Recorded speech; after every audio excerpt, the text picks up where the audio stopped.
Olá, caríssimo telespectador da Rede Século XXI. Mais um final de semana começa na nossa vida. Mais uma semana que está terminando e aqui nos encontramos no final da noite na Rede Século XXI para refletir a Santa Palavra de Deus.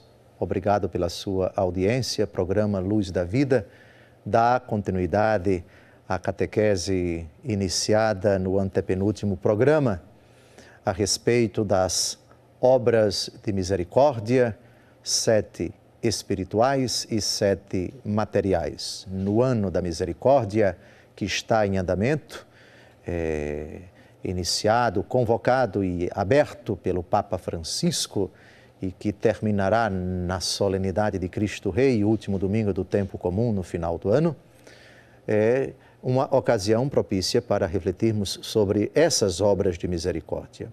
Misericordiosos como o Pai. Esse é o tema do ano da misericórdia. E o que eu devo fazer para ser misericordioso? A Igreja apresenta alicerçada na Palavra de Deus, especificamente nas palavras e no testemunho de nosso Senhor Jesus Cristo, quais são essas obras de misericórdia.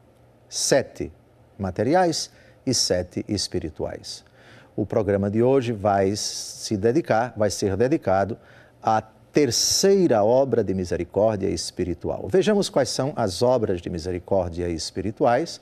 Já falamos da primeira no antepenúltimo programa, já falamos da segunda no programa anterior e hoje vamos falar da terceira. Então, colocaremos para vocês agora as obras de misericórdia espirituais. Primeira, ensinar os ignorantes. Segunda, dar bom conselho. Terceira, corrigir os que erram. Quarta, perdoar as injúrias. Quinta, consolar os tristes. Sexta, sofrer com paciência as fraquezas do nosso próximo. E sétima, rezar a Deus pelos vivos e defuntos. Hoje, trataremos da terceira obra de misericórdia. Corrigir os que erram. O erro, o equívoco, a falibilidade, ou seja, a qualidade de quem falha, ou a qualidade que é ser falível, é inerente a todo ser humano. Exceção feita a Jesus, verdadeiro homem, mas verdadeiro Deus, semelhante a nós em tudo menos o pecado. E exceção feita a sua Santíssima Mãe, imaculada, que não conheceu o pecado, todos os outros seres humanos foram, são e serão falíveis, sujeitos ao erro. E quando esse erro é moral, ele tem o nome de pecado. Corrigir os que erram faz parte da missão de nosso Senhor Jesus Cristo, que veio salvar o homem, no sentido específico, tirá-lo do poder das trevas, libertá-lo dos grilhões de Satanás, libertá-lo pelo seu sangue precioso, abrir-lhe as portas do paraíso e introduzir todos os homens na felicidade sem fim, onde Deus habita em luz inacessível, mas também libertar o homem das pequenas sequelas e grandes sequelas que o pecado introduziu na sua vida. O erro. O homem é um ser imperfeito, sujeito às quedas, sujeito aos equívocos. Sua capacidade de entender, às vezes falha e ele não entende direito. Sua capacidade de querer também falha. Nem sempre ele quer com a devida motivação, nem sempre ele quer aquilo que é certo, aquilo que é justo, aquilo que é aprovado à luz da Palavra de Deus. E quando ele entende mal, erra, entendendo. E quando ele decide mal, erra, escolhendo. O cristão, diante disso, sente-se obrigado a corrigi-lo. Jesus, durante sua vida pública, corrigiu os errados. E, nesse sentido, julgo que é importante que nós, primeiro, olhemos para Jesus para aprender dele. Ele que disse: aprendei de mim, que sou manso e humilde de coração. Corrigir com humildade e com mansidão, a exemplo de Jesus. Eis o tema do programa de hoje. Independente do motivo, da animosidade, da razão do erro da pessoa que vai ser corrigida, ela deve ser corrigida. O texto que eu escolhi vai ilustrar um diálogo de Nosso Senhor Jesus Cristo com pessoas que erraram na sua maneira de pensar. Eles, na verdade, se aproximaram de Jesus para colocá-lo à prova. Queriam passar uma rasteira em Jesus.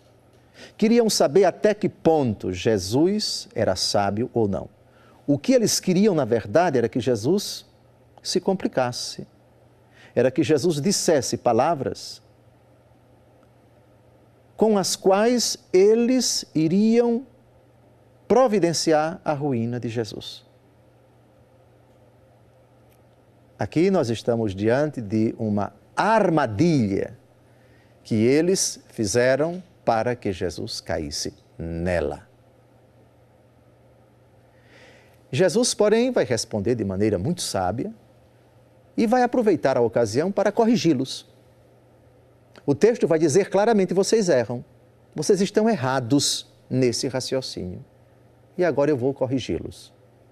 O texto é de uma sabedoria da parte de Jesus tremenda. Vale a pena citar Mateus, capítulo 22, versículos de 23 a 33. É uma disputa a respeito de doutrina. Eles, os adversários de Jesus, os saduceus que negavam a ressurreição, fazem uma proposta, lançam um exemplo hipotético para passar a rasteira em Jesus. E Jesus vai pegá-los na sua armadilha, vai anular a maldade deles, vai colocar por terra o raciocínio deles, como que a dizer: vocês estão completamente equivocados. Mateus, capítulo 22, versículos de 23 a 33. Naquele mesmo dia, os saduceus que negavam a ressurreição interrogaram-no: Mestre, Moisés disse: se um homem morrer sem filhos, seu irmão case-se com a sua viúva e dele assim uma posteridade. Ora, havia entre nós 7 irmãos. O primeiro casou-se e morreu. Como não tinha filhos, deixou sua mulher ao seu irmão. O mesmo sucedeu ao segundo, depois ao terceiro, até o 7º. Por sua vez, depois deles todos, morreu também a mulher. Na ressurreição, de qual dos 7 será a mulher, uma vez que todos a tiveram? Respondeu-lhes Jesus: errais, não compreendendo as Escrituras nem o poder de Deus.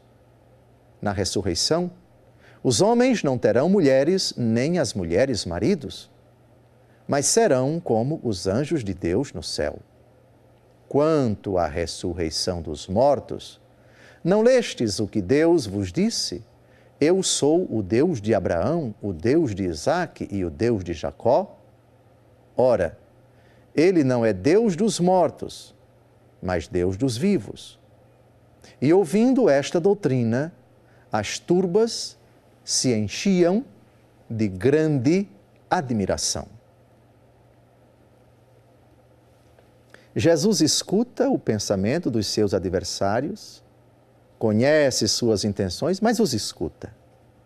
Depois que eles fazem a proposta, Jesus já começa dizendo: errais. Portanto, aqui nós já temos os errados diante de Jesus.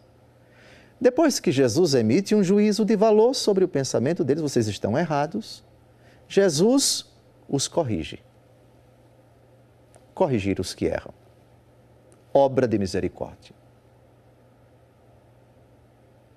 Jesus faz isto sem ferir a dignidade deles, para corrigir aqueles que erram.